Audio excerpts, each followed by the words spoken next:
ఇప్పుడు మనం పరిశ్రమ గురించి తెలుసుకుందాం.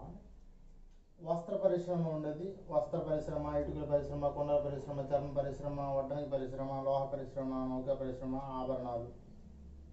అంటే ఆ రోజులు ఎలాగే ఉండేవి. ఈ రోజుల్లో కదా షుగర్ ఫ్యాక్టరీలు,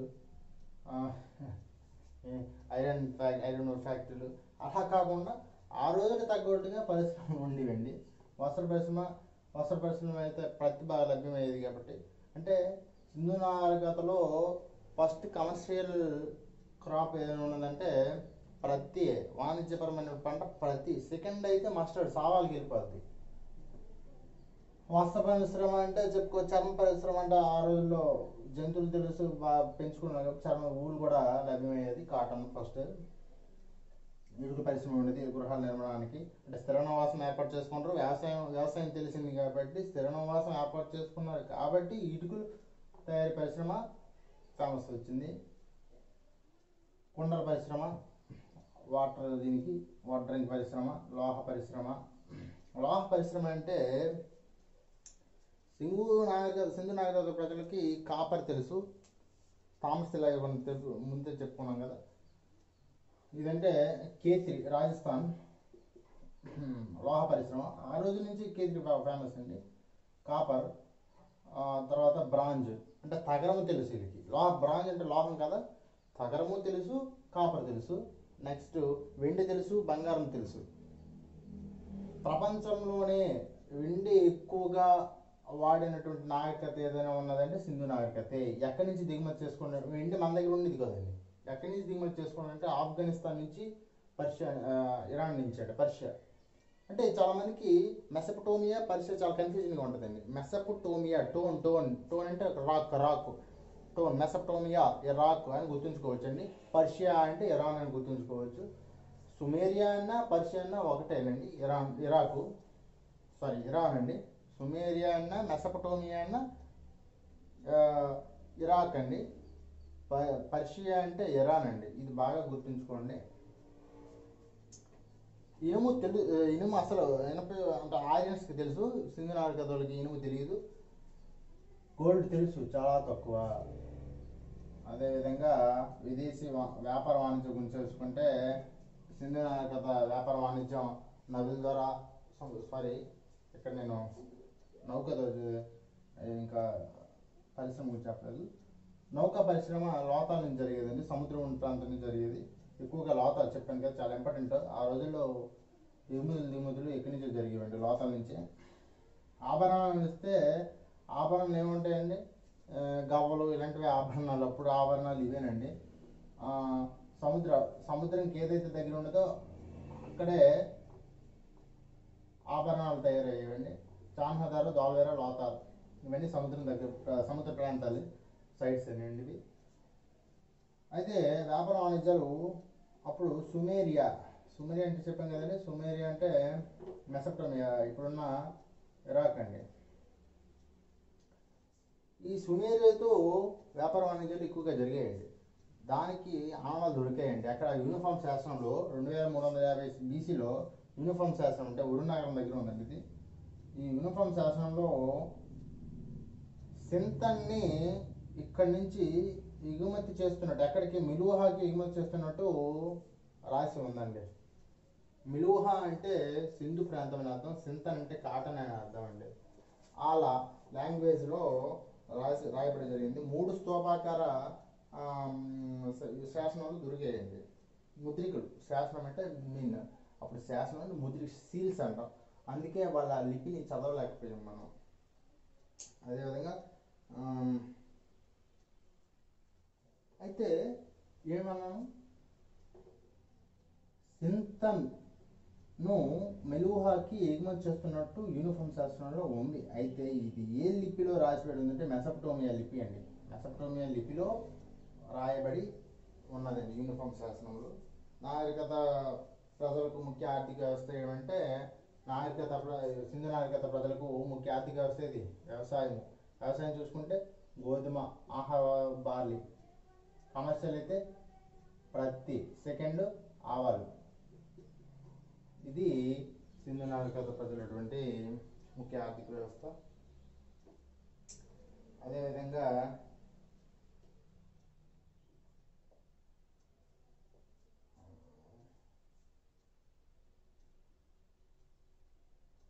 సుమేరియాతో విదేశీ వాణిజ్యం జరుగుతుందని 3 స్తూపాకార ముద్రికలు దొరికాయన్నాను కదండి.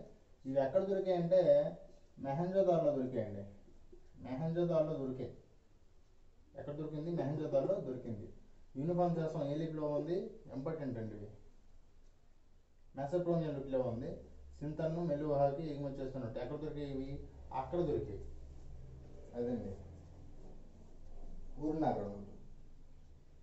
అదే బ్యారెటల్ సిస్టమ్ ఉండేదండి. వస్తు మార్పిడి సిస్టమ్ ఉండేది.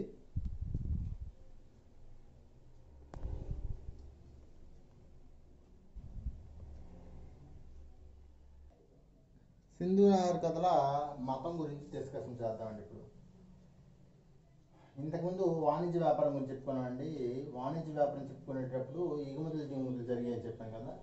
ఎగుమతులు అయితే ప్రతి, ఆవాలు, గోధుమ, బార్లీ ఇలాంటి వ్యవసాయానికి సంబంధించినటువంటి పంటలు ఎగుమతి అయ్యేవండి. దిగుమతి విషయానికి వస్తే మన భారతీయులు అప్పటి నుంచే సోకులు ఎక్కువండి. ఆభరణాలు, వైడూర్యాలు, వెండి ఇలాంటివి, బంగారం దిగుమతి చేసుకునేవాళ్ళండి.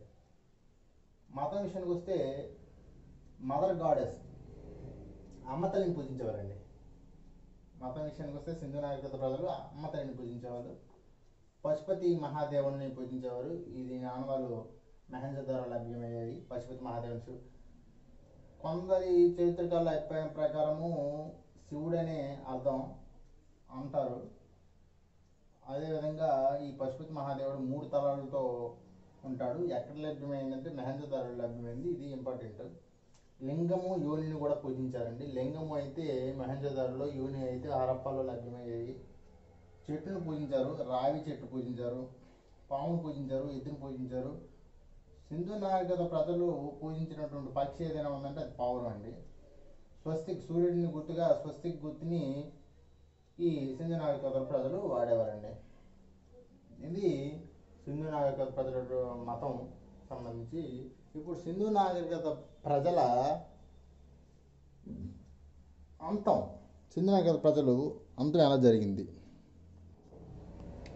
సింధు నాగరికత ప్రజల అంతం, సింధు నాగరికత అంతం, సింధు నాగరికత అంతమైందండి. సింధు నాగరికత, సివిలైజేషన్ అంతమైంది.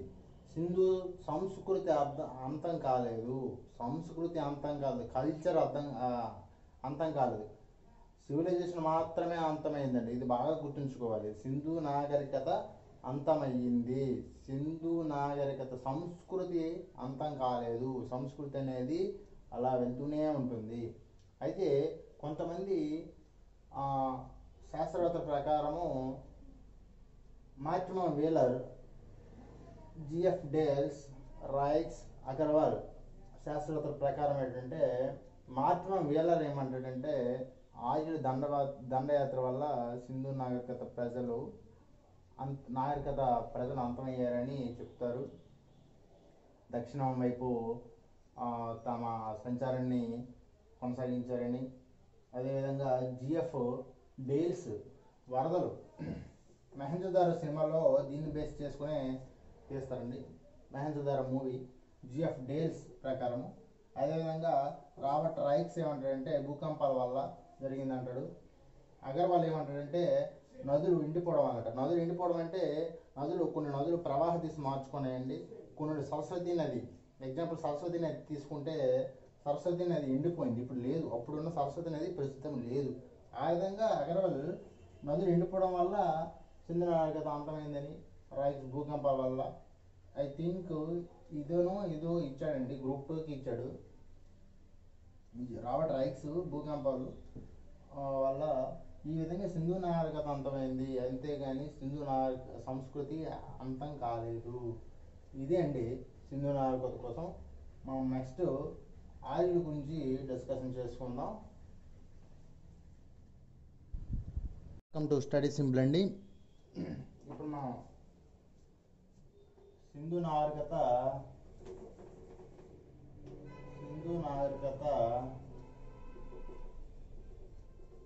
సింధు సివిలైజేషన్ పార్ట్ 2 చెప్పుకుంటున్నాం అండి. పార్ట్ 2 అంటే నిర్మాణం గురించి చెప్పుకుంటాం.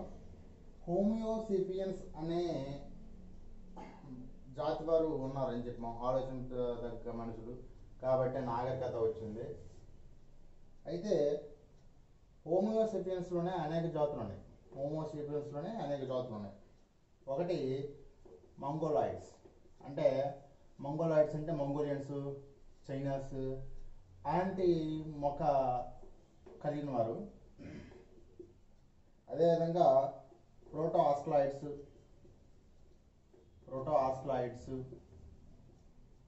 అదేవిధంగా ఆల్టినాయిడ్స్, మెడిటేరియన్స్ అనే జాతులు ఉండేవండి. ఈ మెడిటేరియన్సే ద్రావిడులే సింధు నాగరికత ప్రజలు. వీళ్ళు భారతదేశంలో దక్షిణ భారతదేశంలో ఉంటారు, సౌత్లో ఉంటారు. ఈ ద్రావిడ అనేది భాషా పదం అండి. ఉత్తరంలో నార్త్లో అయితే ఆరియన్స్ ఉంటారు. అయితే ద్రావిడులు నార్త్లో ఉన్నారు కదా, మరి నార్త్లోకి ఆరియన్స్ ఎలా వచ్చారంటే ఈ ఆరియన్స్ ద్రావిడుల మీద దాడి చేసి వాళ్ళ స్థలాన్ని ఆక్రమించారని పరికల్పన అంటారండి, ఊహించి చెప్పడం. అయితే మ్యాక్సిమం దీన్నే సపోర్ట్ చేస్తారు కాబట్టి దీన్నే మనం చెప్పుకుంటున్నాం. ఈ ప్రాచీన భారతదేశ చరిత్ర మ్యాక్సిమం మనం ఊహించి చెప్పడమే తప్ప ఖచ్చితంగా చెప్పడం అనేది కష్టతరం. అదేవిధంగా ఆరియన్స్ అనేది కూడా భాషా పదం. అయితే మంగోలాయిడ్స్ చైనీస్ మొక్కలు ఉంటాయి, సవరులు, గదబలు అంటే ఇందులోకి వస్తారు. సవరులు, మంగోలాయిడ్స్ అంటే మ్యాక్సిమం సవరులు, గదబలు, చెంచులు, వీలైతే చెంచులు, కోయలు ఆ జాతి వారు, అంటే ఆ గిరిజన తెగకు సంబంధించిన వాళ్ళు అందులో ఉంటారు. అంటే వీళ్ళు పొట్టిగా ఉంటారు. అంటే మ్యాక్సిమం ట్రైబల్స్ ఈ మొత్తం పొట్టిగానే కనబడుతుంటారు. అయితే కొద్దిగా ఈ ముక్కు షేప్స్ అన్నీ ఒకలా ఉంటాయండి. మనం మొక్క రీతి అవసరం లేదు ప్రస్తుతం. సో ఇందులో నిర్మాణం అయిపోయింది కాబట్టి ఇప్పుడు మనం ముఖ్య నగరాలు చెప్పుకుందామండి. ముఖ్య నగరాలు గురించి చెప్పుకుంటే భారతదేశంలో మొదటి సివిలైజేషన్ సింధు నాగరికత కాబట్టి సింధు నాగరికతలో నగరాలు హరప్ప, మొహంజదారో, అమ్రి, అలాగే లోతాల్, చాన్హోదారో, అమ్రి, లోతాల్, చాన్హోదారో, కోట్ డీజీ, అదేవిధంగా ధోల్వీరా, హరప్ప, మొహంజదారో, అమ్రి, లోతాల్, చాన్హోదారో, రోపర్,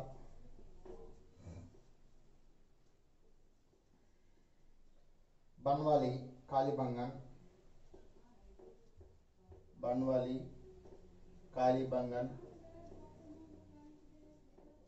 మొదలైన నగరాలు ఉండేవి. మనం ఇప్పుడు ఈ నగరాలు ఎవరు కొనుక్కున్నారు, ఏ సంవత్సరంలో కొనుక్కున్నారు, ఇక్కడ ఏం లభ్యమై ఆర్కియాలజీ డిపార్ట్మెంట్ ద్వారా ఏం లభ్యమయ్యాయి అనే విషయం మాట్లాడుకుందాం ఇప్పుడండి.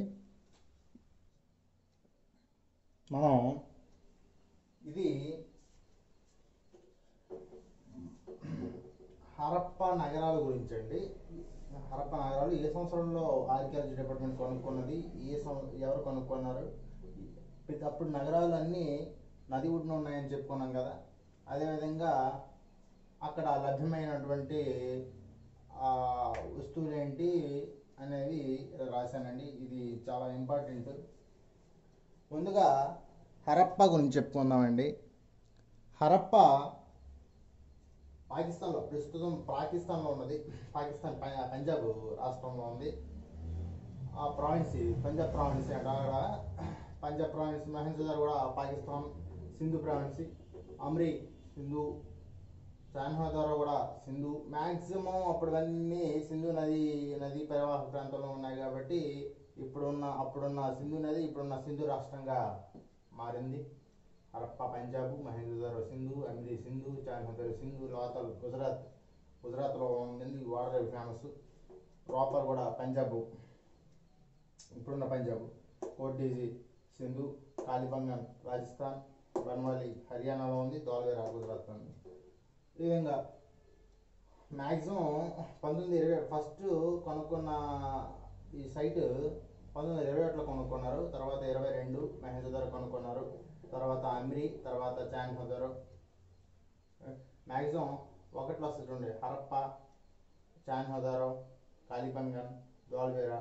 ఇవన్నీ 21, 31, 61, 91 అలా గుర్తుంచుకోండి.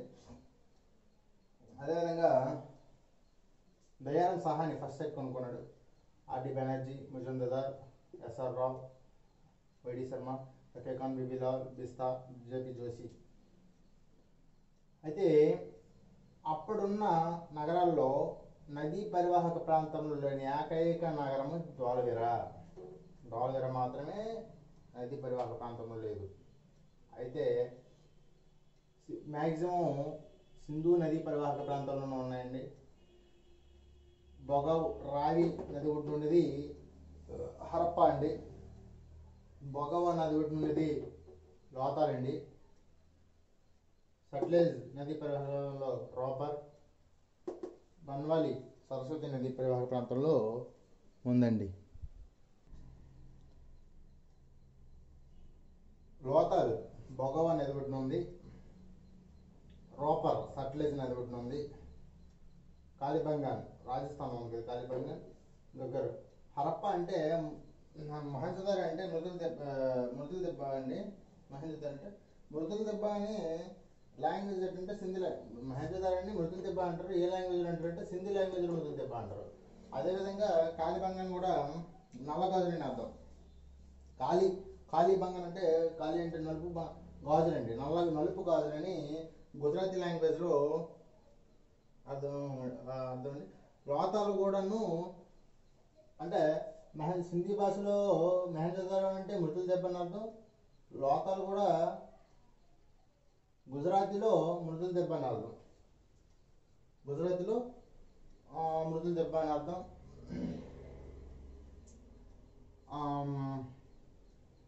సరస్వతి నది ఒడ్డున బన్వాలి ఉంది.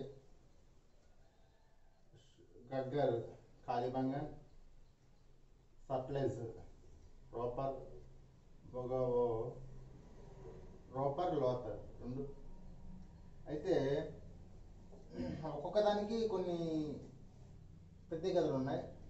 హరప్పాలో అయితే మొదటి బయలుపడిన ప్రాంతం కాబట్టి ఇది మొదటగా బయలుపడిన ప్రాంతం అండి. అదే ఫస్ట్ సింధు నాగరికత ప్రజలు అక్కడే నివసించారని కాదు, మొదటగా బయలుపడింది. మనం తవ్వకాలు జరిపేటప్పుడు ఫస్ట్ బయలుపడినటువంటి సైట్ అని అర్థం. ఇక్కడ 6 ధాన్యాగారాలు, బ్రాంజ్ కాంస్యపు కంచు అద్దము, స్కేలు, కెఫిన్ శవపేటిక బయలుపడ్డాయి. మహేంద్రగఢ్లో మహాస్నాన వాటిక, మహాధాన్యగారము, కాంస్యపు నాట్యగత్తె, కడప మనిషి తలబొమ్మ, స్ట్రీట్ ట్రై చాలా కాస్ట్ అప్పుడు. అసెంబ్లీ దేవాలయము బయలుపడ్డాయి. మీకు ఇక్కడ మహేంద్రగఢ్ సినిమా చూసుకుంటే హృతిక్ రోషన్ సినిమాలో మహేంద్రగఢ్, చాన్హోదారో ఈ 2 నగరాలు బాగా చూపిస్తాడు. అయితే మహేంద్రగఢ్ సినిమాలో ఈ హృతిక్ రోషన్ నటించినటువంటి సినిమాలో నది అంటే మనం చెప్పుకుంటాం సింధు నాగరికత ప్రజల అంతం ఎలా జరిగింది అనేది. అందులో నదులు కొట్టుకుపోవడం వల్ల అంతం జరిగిందని అంటే ఎవరు ఎవరిని నమ్మితే ఏ హిస్టారికల్ అంటే ఎవరు ఏ శాస్త్రవేత్తని నమ్మితే వాళ్ళ ప్రకారంగా దాన్ని బేసే వాళ్ళు సినిమా తీశారు. అయితే ఎవరెవరు ఎలా సింధు నాగరికత అంతమైందో కొంతమంది చెప్పారు. కౌశాంబి శర్మ అలాంటి వాళ్ళు చెప్పారు. వాళ్ళ ప్రకారం చెప్పుకున్నాం లాస్ట్లో. అయితే ఆ సినిమాలో మహాస్నాంటి ఈ అసెంబ్లీ వాళ్ళు హృతిక్ రోషన్ ఎద్దుల బండి మీద మహేంద్రధర్ సినిమాలో హృతిక్ రోషన్ ఎద్దుల బండి మీద మహేంద్రధర్ వెళ్తాడండి. చాన్హాదార్ నుంచి మహేంద్రధర్ వెళ్తాడు హృతిక్ రోషన్. అక్కడ ఈ చాన్హాదార్లో హృతిక్ రోషన్ పెయింటింగ్ అంటే ఆ రోజుల్లో పెయింటింగ్ ఉంది, బట్ చాన్హాదార్లో సిరాబుడ్డి లభ్యమైందండి. పిల్లి ఆనవాళ్ళు కూడా ఉండేవి, లభ్యమయ్యాయి. అయితే ఆ సినిమాలో ఇక్కడ ఏమైతే లభ్యమయ్యావో అవి ఖచ్చితంగా చూపించాడండి మహేంద్రధర్ సినిమాలో. ఎద్దుల బండితో మహేంద్రధర్ వెళ్ళినట్టు అక్కడ అసెంబ్లీ హాల్ సమావేశాలు చూశాడు. దేవాలయం కూడా అక్కడ దగ్గరలోనే చూపించాడు. నాట్యగత్తె మహేంద్రధర్ హీరోయిన్ ఒక నాట్యగత్తె అండి, ఆవిడ పేరు మర్చిపోయాను. ఈ మహేంద్రధర్ సినిమాలో హీరోయిన్ పూజా హెగ్డే అండి. ఆ పూజా హెగ్డే నాట్యగత్తె. అది ఆ సినిమాలో చూపిస్తాడు. ఈ హృతిక్ రోషన్ మహేంద్రధర్ వెళ్ళేటప్పుడు ఈ గడ్డపు మనిషి బొమ్మ చూపిస్తాడండి. ఈ బొమ్మ చూపిస్తాడు. చూపిస్తే ఎంట్రీ అవుతాడు. గుర్తులేదు మొత్తానికి. ఇక్కడ చెప్పుకున్నవన్నీ ఆ సినిమాలో చూపిస్తాడండి. లోతలంగానే మనకు గుర్తు రావాల్సింది ఫస్ట్ టైటిల్ వాటర్ ఇవ్వండి. First title water chess board కనిపించింది. ద్వికానం డబుల్ బ్యార్ జరిగింది. ఆనవాళ్ళు లోతాల లభ్యమయ్యాయి. స్కేలు, ఫైర్ ఆల్టర్, అగ్ని గుండం కనిపించిందండి. కుక్క యజమాని తగలబడ్డం లోపర్లో కనబడ్డది. కోటటీజీలో అయితే రాళ్లతో నిర్మించినటువంటి ఇల్లు, అగ్ని ప్రమాదం జరిగిన ఆనవాళ్ళు కోటటీజీలో కనిపించింది. రాళ్లతో కట్టిన ఇల్లు కనిపించింది. కాళీబంగ విషయానికి వస్తే 7 హోమగుండాలు కాళీబంగంలో కనిపించాయండి. అదేవిధంగా సింధు లిపి సర్పలేఖనం లిపి అంటే కుడి సైడ్ నుంచి ఎడమ వైపు రాయడం అండి. కుడి నుంచి ఎడమ వైపు అంటే కుడి నుంచి ఎడమకి రాయడమే సర్పలేఖనం అంటారు. బోస్టర్ పెడన్ అంటారండి. అంటే ఇలాగా మొదలు పెడితే ఇలా రావడం, మళ్ళా ఇలా అంటే సర్పలేఖనం. సింధు లిపి అనేది సర్పలేఖనం అని తెలిసింది కాళీబంగం సైడ్ ద్వారా. అదేవిధంగా జంతు బలి 7 హోమగుండాలు జంతు బలి కాళీబంగంలో బయలుపడ్డాయి. సింధు లిపి సర్పలేఖనం లిపి అని కూడా కాళీబంగం ద్వారా తెలిసింది. బనవల్లిలో అయితే ఆ రోజుల్లో సింధు నాగరికత గొప్ప ఇప్పుడున్న హర్యానా రాష్ట్రం లాగా ఇప్పుడు గ్రిడ్ నగరం ఏదంటారంటే చండీగఢ్ని గ్రిడ్ పద్ధతులు కట్టిన నగరం అండి. అప్పట్లో సింధు నాగరికత అంతా ఒక ప్రీ ప్లాన్డ్గా జరిగిందండి. ఒక్క గ్రిడ్ పద్ధతి లేని నగరం ఏదైనా ఉందంటే అది బనవలి. గ్రిడ్ పద్ధతి లేదు. అదేవిధంగా మట్టి చక్రం లభ్యమైంది. చేపల గాలం కూడా బనవలిలోనే లభ్యమైంది. అదేవిధంగా ద్వాల్వీరాలో అయితే రిజర్వాయరు, స్టేడియము బయలుపడ్డాయండి. ద్వాల్వీరాలో ఇది అప్పుడు బయలుపడినటువంటి సైట్స్ అండి. చాలా ఇంపార్టెంట్ అండి. ఇందులో ప్రతి పాయింట్ కూడా చాలా ఇంపార్టెంట్. సింధు నాగరికతలో ఇవ్వడానికి ఆస్కారం ఉన్నటువంటి మ్యాటర్ ఏదైనా ఉందంటే ఈ టేబుల్ నుంచి మ్యాక్సిమం రావచ్చు, మ్యాక్సిమం తప్పితే ఇక చెప్పే వాటిలో రావచ్చు. సింధు నాగరికత ఒక లక్షణం ఏంటంటే వ్యవసాయం ఆప్షన్లు ఏమి ఇచ్చినా టౌన్ ప్లానింగ్ ఉంటే టౌన్ ప్లానింగ్ పెట్టాలండి. ఫస్ట్ వాళ్ళ సింధు నాగరికత చెప్పుకోవాలనుకుంటే టౌన్ ప్లానింగ్, పట్టణ నిర్మాణం అనేది చాలా చక్కగా జరిగిందండి. ఒక గ్రిడ్ పద్ధతిలో ఉండదండి. గ్రిడ్ పద్ధతి అంటే అంతా 90 డిగ్రీస్తో ఉంటుందండి, 90 డిగ్రీస్తో ఉంటుందండి. దాన్ని టౌన్ ప్లానింగ్ అంటారు. టౌన్ ప్లానింగ్ ఉన్న ఏకైక నగరం ప్రస్తుతం అంటే చండీగఢ్ అండి, కర్బూజలి నిర్మించాడు. అయితే ఈ గ్రిడ్ పద్ధతి లేని ఏకైక నగరం ఏంటంటే బన్వాలి. లేని ఏకైక నగరము బన్వాలి. అంటే మురికివాడ కానీ గ్రౌండ్ వాటర్ అంటే గ్రౌండ్ డ్రైనేజీ ఏం లేని నగరం ఏదైనా ఉన్నదంటే అది బన్వాలి అండి. బన్వాలి ఎక్కడ ఉన్నదో తెలుసుకున్నాం కదా మనం. హర్యానాలోన సరస్వతి నది ఒడ్డున ఉన్నది, నేను చెప్పుకున్నాం ఇదివరకే. హర్యానాలోన సరస్వతి నది ఒడ్డున ఉన్నది. అదేవిధంగా ఆ రోజుల్లో సింధు నాగరికతలో కోట నిర్మాణం అంటే ఎగువ కోట దిగువ కోట అని నిర్మాణం జరిగిందండి. ఎగువ కోట దిగువ కోట. ఎగువ కోటకి కోట గోడ ఉండేది, ఎగువ కోటకి దిగువ కోటకి. అయితే ఇది నేను ఎందుకు చెప్తానంటే ఇవి రాశాను కదా, ఎందుకు రాశాను అంటే ఎగువ కోట దిగువ కోట అని రాశాను. ఇక్కడ ఎగువ కోటకి గోడ నిర్మాణం ఉందని రాశాను. దోలవేర ఎందుకు రాశానంటే ప్రతిది రెండుగా, సింధు నాగరికతలో రెండుగా విభజించబడ్డది, బట్ ఇది మూడుగా విభజించబడ్డది. దోలవేర మాత్రం మూడుగా విభజించబడ్డది. అదేవిధంగా దోలవేరకి అంటే నది లేదు, దిగువ మధ్య ఎగువగా నిర్మించబడింది. అదేవిధంగా చాన్హోదార ఏంటంటే సింధు కోట గోడ లేదు, కోట గోడ లేదంటే కోట లేదని అర్థం కాదు, విభజన జరగలేదని అర్థం. కోట గోడ లేదు అంటే కోట లేదని కాదు, కోట లేదని కాదు, కోట విభజన జరగలేదు. ఓకే. దోలవేర మూడుగా విభజించబడింది. బనవాలి అంటే గ్రిడ్ పద్ధతి. లోతాలండి, లోతాలు చాలా ఇంపార్టెంట్ అండి సింధు నాగరికతలో. అంటే ఫస్ట్ టైటిల్ వాటర్, అంటే వాటర్ అయి ఉన్న నగరం ఏదైనా ఉందంటే అది లోతాలండి. ఇది ఇండ్లు, అంటే ఇక్కడ ఇల్లు ఆ రోజుల్లో అంటే ప్రతిదీ నదీ పరివాహ ప్రాంతంలో ఉండేది కాబట్టి ప్రాబ్లం లేదు. ఇది మాత్రం రోడ్ల వైపు కిటికీలు, అంటే రోడ్లకి వెనక ఉండి మిగతా నగరాలు అన్ని నిర్మితమైతే ఇది మాత్రం రోడ్డు వైపు గుమ్మాలు ఉండేటట్టు నిర్మించారండి. ఆ నిర్మించిన నగరం ఏంటంటే లోతాలండి. ఇప్పుడు సామాజిక పరిస్థితుల గురించి డిస్కషన్ చేస్తామండి. ఓకేనండి.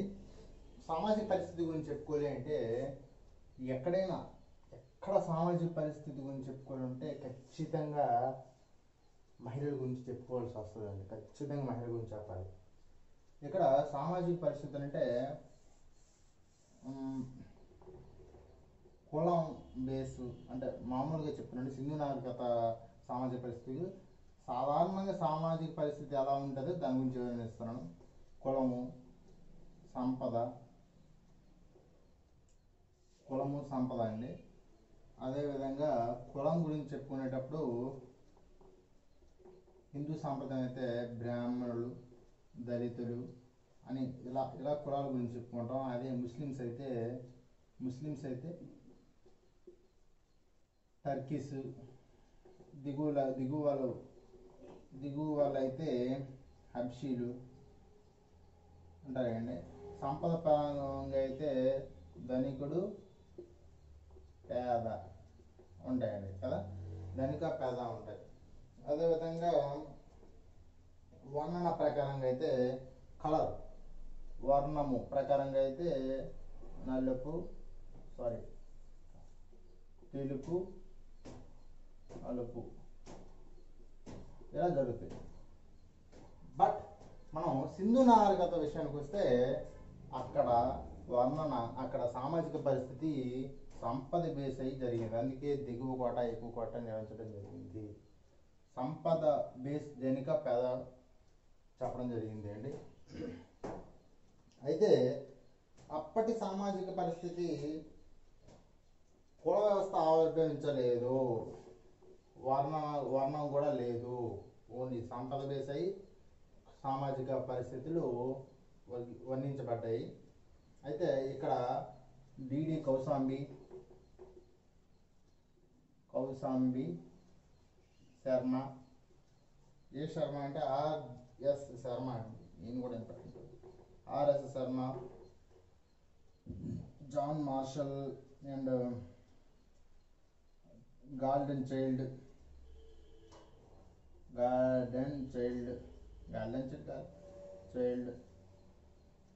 And John martial.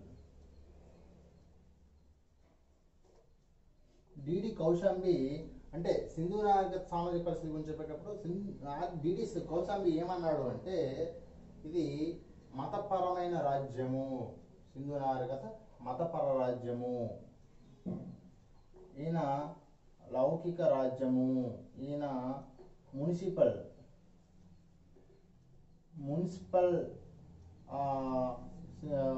రాజ్యంగా ఉండేది, ఈయన మాత్రం మాతృస్వామిక వ్యవస్థ ఉండేది అని చెప్పాడు జాన్ మార్షల్. మనం ఎక్కువగా ఈయనకే ప్రయారిటీ ఇస్తాం. జాన్ మార్షల్ మాతృస్వామిక వ్యవస్థనే భావిస్తాం. జాన్ మార్షల్ ఎవరంటే సింధు నాగరికత బయలుపడేటప్పుడు ఆర్కియాలజీ డిపార్ట్మెంట్కి డైరెక్టర్ జనరల్గా వర్క్ చేశాడండి. ఆయన యొక్క ప్రత్యేకత అది. అదేవిధంగా ఆరియన్స్ అయితే పితృస్వామిక వ్యవస్థ అండి. ఆరియన్స్ సింధు ప్రజలు ఎద్దుని, ఆర్యులు ఆవుని పూజించేవారు. ఆర్యులు ఆవుని పూజించారు అంటే పశుపోషణ ఎక్కువగా ఉండేదని అర్థం. ఇక్కడ వ్యవసాయం ఎక్కువగా ఉండేదని అర్థం, వ్యవసాయం మీద బేస్ అయ్యేవారని అర్థం. ఇలా వివరించుకోవచ్చండి హిస్టరీలో. అంటే ఎవరికి నచ్చినట్టు అది వివరించుకోవడం ఎక్కువగా ఆధారాలు బట్టి వివరణ జరిగేది అని చెప్పుకోవచ్చు. ఇది సింధు నాగరికత టైంలో నుండి సామాజిక పరిస్థితులండి. మీకు సింధు నాగరికతలో సామాజిక నిర్మాణం చెప్పుకున్నాము, లక్షణం ఏంటి, టౌన్ ప్లానింగ్ చెప్పుకున్నాము, సామాజిక పరిస్థితి గురించి చెప్పుకున్నాము. ఇప్పుడు ఆర్థిక వ్యవస్థ గురించి చెప్పుకున్నాం అండి. సింధు నాగరికత ఆర్థిక వ్యవస్థ గురించి వచ్చేటప్పుడు ముఖ్యంగా వ్యవసాయం అండి. సింధు నాగరికత లక్షణం అనగానే ముందుగా గుర్తొచ్చేది టౌన్ ప్లానింగ్ చాలా ఇంపార్టెంట్. నాగరికతలో గల అద్భుతంగా చాలా చక్కగా నిర్మించారండి. తర్వాత వచ్చిన వాళ్ళు కూడా అంత నీట్గా నిర్మించలేదు, గ్రిడ్ పద్ధతి నిర్మించుకున్నారు. అయితే వ్యవసాయం చాలా ముఖ్యమైనది. వ్యవసాయం ఆర్థిక వ్యవస్థ తీసుకుంటే అప్పుడులో సింధు నాగరికత టైంలో గోధుమలు, బార్లీ, మస్టర్డ్స్, ఆవాలు, ప్రత్తి, నువ్వులు పండించేవారు. ఆహారపు ధాన్యాలు మాత్రం గోధుమ, బార్లీయే. వాణిజ్య కమర్షియల్ అయితే ఆవాలు, ప్రత్తి పండించేవారు. అలాగే అనుకుంటే గోధుమలు తీసుకున్నారు కదా, వరి లేదా అంటే వరి ఉంది కానీ చాలా తక్కువ. నాగలి ఉపయోగించారు కానీ చాలా తక్కువ. గుర్రం తెలుసు కానీ చాలా తక్కువ తెలుసు. చాలా తక్కువ అంటే తక్కువ అని కాదు, తక్కువగా తెలుసు, అంతగా తెలియదు. ఇప్పుడు మనం 1950లో తీసుకుంటే ఒక పోస్ట్ మ్యాన్కి సైకిల్ అనేది గొప్ప, అంటే ఒక పోస్ట్ మ్యాన్కి సైకిల్ అనేది ఒక గొప్పగా నడిచి ఉత్తరాలు బట్వాడా చేసేవాడు. కానీ ఇప్పుడు అదే పోస్ట్ మ్యాన్కి సైకిల్ కాదు కదా, బండి నెససరీ అయిపోయింది పోస్ట్ మ్యాన్. టీవీ అప్పుడులో గొప్ప, ఇప్పుడు కామన్ అయిపోయింది. అదే నేనేమంటున్నానంటే తక్కువగా తెలుసు అంటే అంతగా లేవని అర్థం. వరి తెలుసు కానీ చాలా తక్కువ, నాగలి తెలుసు కానీ చాలా తక్కువ, గుర్రం తెలుసు కానీ చాలా తక్కువ. అయితే తెలుసు అంటున్నాం కదా, ఎక్కడ తెలిసింది వాళ్ళకి, ఏ ఏరియాలో తెలిసింది అంటే వరి లోతాల్, గుజరాత్, రంగాపూర్. అంటే లోతాల్లో ఏటి లభ్యమైంది అంటే వరి బియ్యం గింజ లభ్యమైంది. రంగాపూర్లో ధాన్యపు పొట్టు లభ్యమైంది. నాగలి, కాళీబంగంలో అయితే దున్నిన భూమి లభ్యమైంది. బన్వాలీలో అయితే టెర్రాకోటతో నిర్మించినటువంటి నాగలి లభ్యమైంది. మీకు స్టీటెడ్ రాయి చెప్పాను, క్వార్టిజెట్ రాయి చెప్పాను, టెర్రాకోటతో నిర్మించిన రాయి చెప్పాను, మట్టి వస్తువు చెప్పాను. ఇవి గుర్తుంచుకోండి. గుర్రం టెర్రాకోటతో నిర్మించిన లోతల్లో లభ్యమైంది. టెర్రాకోట మెట్టతో. సర్కటోడా గుజరాత్లో ఉంటుంది. స్కిల్టన్ గుర్రపు యొక్క అస్థిపంజరం లభ్యమైంది. ఈ విధంగా అంటే కొద్ది స్పీడ్, ఆన్లైన్ క్లాస్ కదా, స్పీడ్గా ఉంటుందండి. ఆఫ్లైన్ అయితే స్లో చెప్పచ్చు. ఇప్పుడు పరిశ్రమల కోసం డిస్కషన్ చేసుకుంటే, పరిశ్రమలు, వ్యవసాయం అయిపోయింది. పరిశ్రమల గురించి చూసుకుంటే మనకి ఆ రోజుల్లో కాటన్, పత్తి ఉండేది, ఉన్ని ఉండేదండి.